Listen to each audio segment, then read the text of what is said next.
Buckle up, Buttercup. Live from Gloucester, Massachusetts. Podcasting around the world.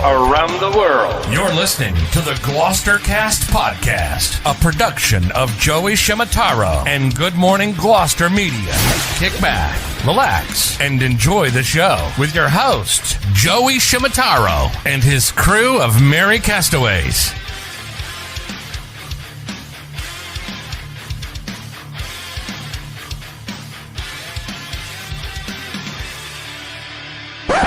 No piping plovers will be intentionally harmed in the production of this podcast.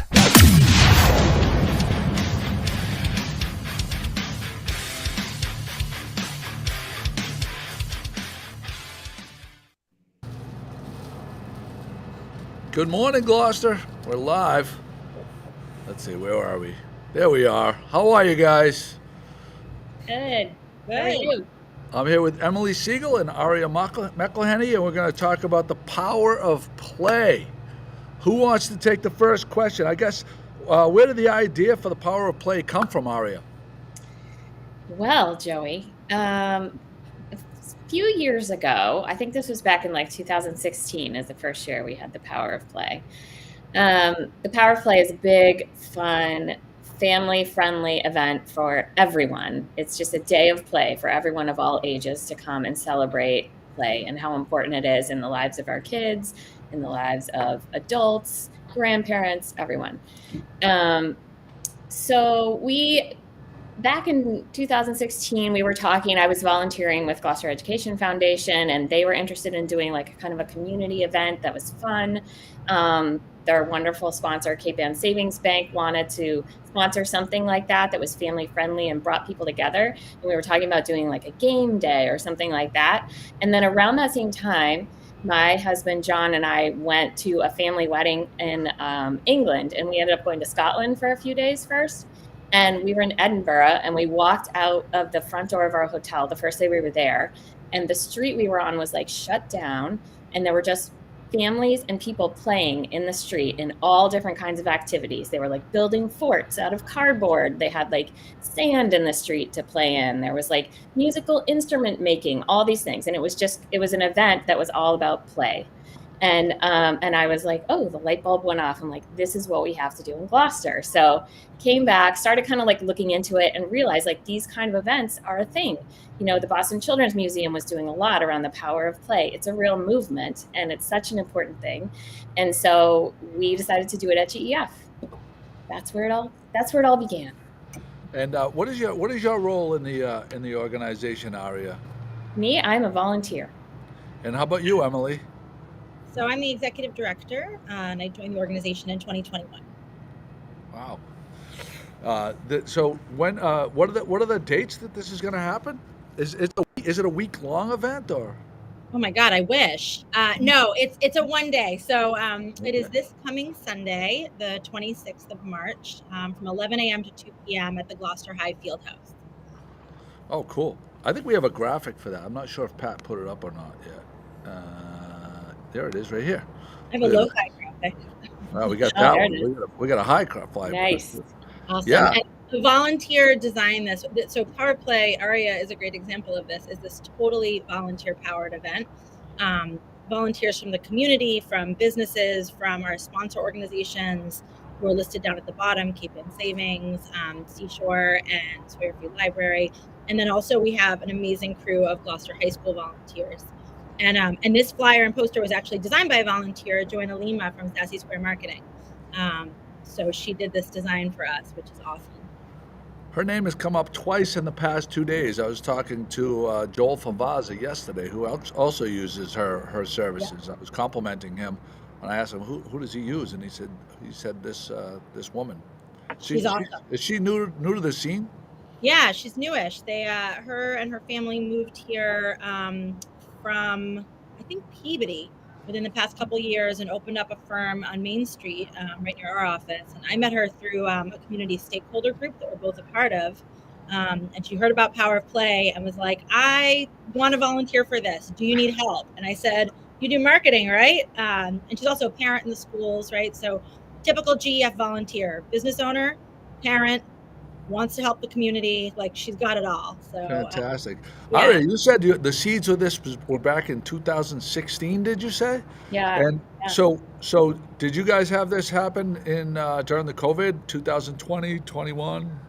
We were about to, like, we have a tragic story, like so many people. It was, Right. I think, the fourth Power of Play. We were at the tail end of planning it. It was supposed to take place the end of March 2020. And then, we just couldn't do it.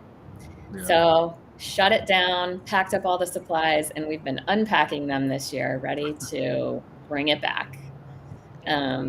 When I started here, I looked at the storage room at GEF. We have like a pretty sizable storage closet, and it was packed full of boxes labeled Power of Play. And I was like, what is this? And how do we get it?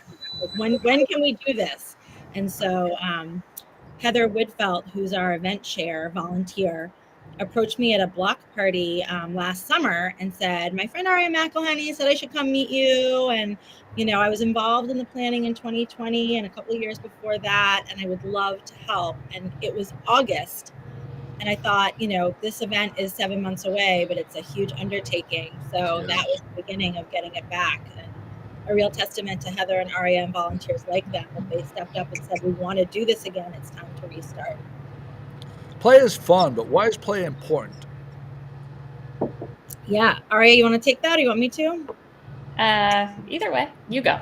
Okay. I think that play is learning, right? Learning is play, play is learning. We learn through playing, through exploring, through building, through trying things, through making mistakes, through falling down and getting back up, right? It's the way that young children learn to play. Like, I have a 3.5-year-old and a 6-year-old, and they play all day, and I see that is how their imagination comes alive. It's how they make connections. But I think there's a sense of like, that's for young children. And then that turns off at some point, and you learn to read and write and do math, and that suddenly play and learning are two like different entities that don't cross paths. And of course, as adults, we know that's not true, right? Like, adults, people of all ages learn by playing. It's not just like the domain of children. So as Aria said in the beginning, this event is really intended for all ages. It's not just for the little kids in town to come. It's for their older siblings and their cousins and their grandparents and their parents and their aunts and uncles and caregivers. And there'll be activities that are appealing to all ages, all abilities. We're going to have a lot of materials that are translated for the first time this year and have interpreters there. So if English isn't your first language and you speak Spanish or Brazilian Portuguese, this event is here for you. Wow. To Gloucester, when you think about education, school, learning. It just seems like this is another part of another piece of the puzzle, isn't it?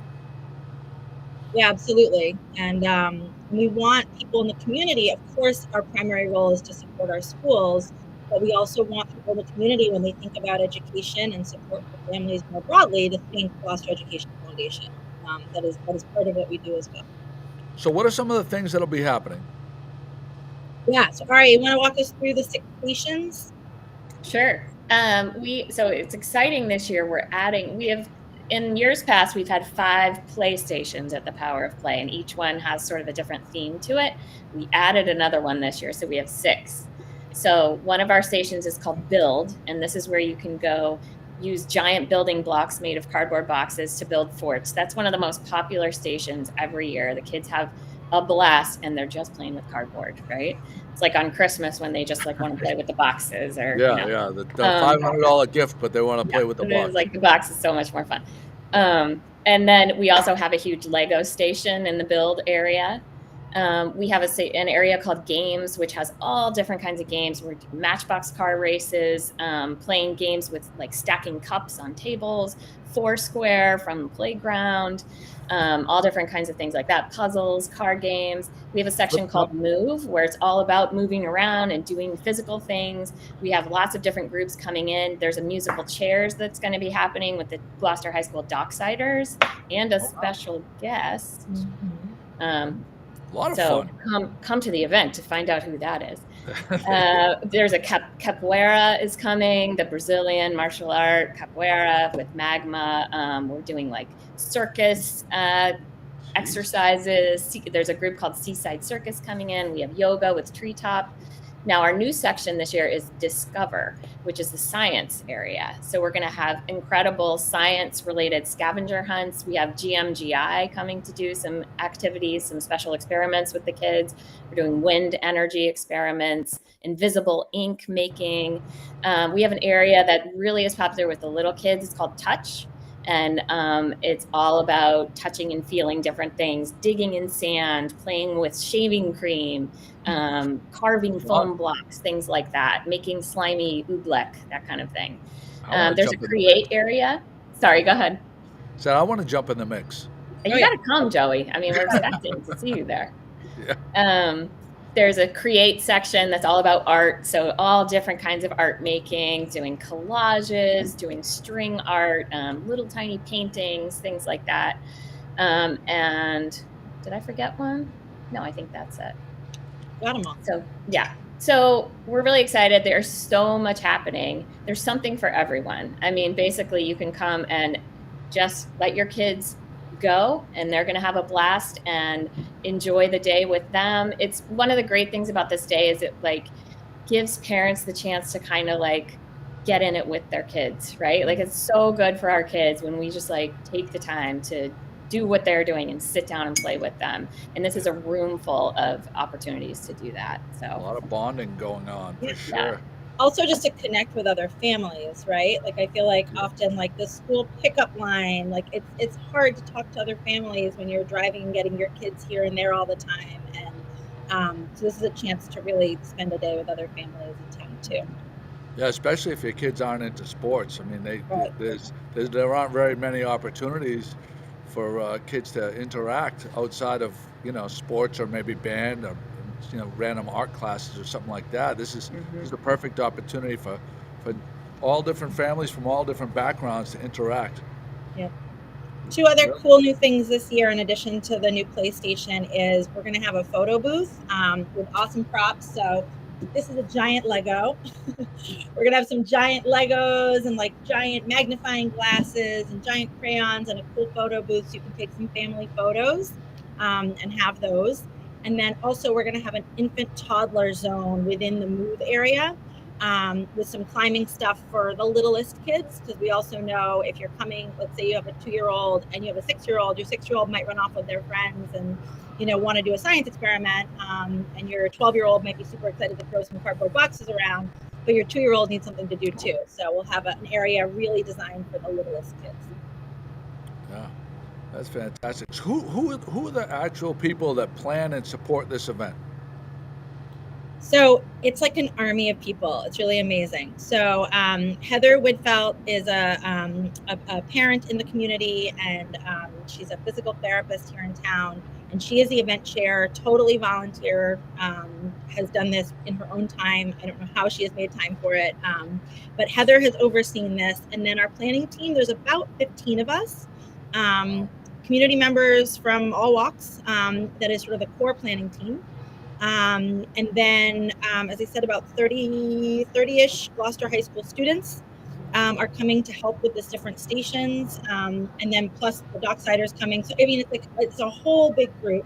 And then the GEF board has been incredibly helpful in helping put together the raffle baskets. So every single family that comes will have their family's name entered into a raffle. There's no price associated with that. You just sign in and get a raffle ticket. And then we have these 3 huge raffle baskets, and the GEF board was so generous in donating, for the most part, the contents of those baskets. Sorry, I got some sunshine here. In some cases, businesses also donated to those, which is great. And then our sponsors, so Cape Ann Savings Bank, all the Cape Ann Savings Bank employees, a whole bunch of them come and run the concession stand. Wow. And they have been so generous. In years past, they have done that. They've just covered their costs with all of the, the pizza and the hot dogs and stuff. And then anything above and beyond that, they've donated back to GEF. Wow. This year, they just announced actually that they're not recouping any costs. All proceeds, everything, all sales from the concession stand will go right back into GEF, which is amazing and incredibly generous of Marianne Smith and her team. Seashore Comfort Heating and Cooling is a new sponsor this year. We met them through another great Gloucester event, Countdown to Kindergarten, which they've helped with. And so they are a sponsor for that, as well as for this. And then Sawyer Free Library has been wonderful, and their staff will be there. They're also stocking a whole library area with books all about science in the new Discover area. So again, real team community effort. So is there, how much does it cost for these families? So it's free. There's a suggested $5 donation per family. If you can spare it, that's wonderful. And it just helps offset the cost of the event for all the materials, for the custodial fees for the high school, things like that. Not a fundraiser. But no family will be turned away for lack of funds. The donation is voluntary. You don't have to drop that $5 in unless you feel like it. And if you feel like dropping in more, of course you can. And what are the ages that? 0 to 100. Okay, there you go. I think it is best suited for kids kind of 2-3-year-olds in preschool through middle school. Kids of all those ages will find lots and lots to do. I think a high school student with a younger sibling or cousin will find plenty to do there as well. And babies are extremely welcome, and our volunteer crew would be happy to hold them for you. Babies are very welcome too. And then again, for adults all ages, I know we'll have lots of grandparents there. I know my parents are coming to play with my kids while I'm working. So there'll be lots of grandparents in the house. Very, very nice. I'm going to put the graphic. So where should people go and what time? Yep. So they should head to the high school. It's at the field house at the high school. And there'll be plenty of parking in the parking lot. 11 a.m. the doors open. Aria, in past years, you said it's sort of a continuous rolling crew of people coming through. So you can arrive anytime between 11 and 1:45 and get in and have fun. But if you want to take full advantage of the day, come at 11. I know that when my daughters were younger, we and Connor, my stepson, we took it part of, I don't know, maybe the first or second one, and we had an absolute ball. There was so much to do, and the kids, this time of year, it's a long time. Unless you're a skier or something like that, people spend a lot of time in the house, and this is just a great, alternative to the mundane, long winters that we have. So kudos to everybody that's been involved, that donates their time, their money, their energy. Kudos to the Gloucester Education Foundation, who just continues to go above and beyond for our community. And it's so special because not every community has this kind of a group that pushes and pushes and pushes for the benefit of our children. It's super special, and I know so many people appreciate what you guys are doing. Thank you. That's so nice to hear. And again, I want to give Aria and all the volunteers tons of credit for their work on this, and to Aria for dreaming this up on a vacation in Scotland. Very nice. Pat Dalpiaz is going to put a link to where more information can be found. And is there anything you guys want to end with? I don't think so. We're so excited to see people there, and I'll just. Okay. Yeah, and I'll put in a plug because it's right behind me and I can see it, an old Arts Festival banner. The Arts Festival is another GEF signature event that is returning this year after a long pause because of COVID. So May 13th downtown, and we're doing it block party style this year. So we'll have Warren Street closed, we'll have 6 food trucks, art making, and then displays of visual art and performances from all the schools. So another thing to look forward to. You had me a food truck. Yeah. And we got a good crew of them coming. That's great. All right, guys. Everybody have a great day and show up for this fantastic event. We really appreciate everything you guys are doing. Thanks so much, Joey. Appreciate it. I'll see you guys. Thanks. Little town with big news. 411 come get the scoop. Wake up with Joe and the rest of his crew. It's good morning, Gloucester, to you. Oh, it's good morning, Gloucester, to you. I say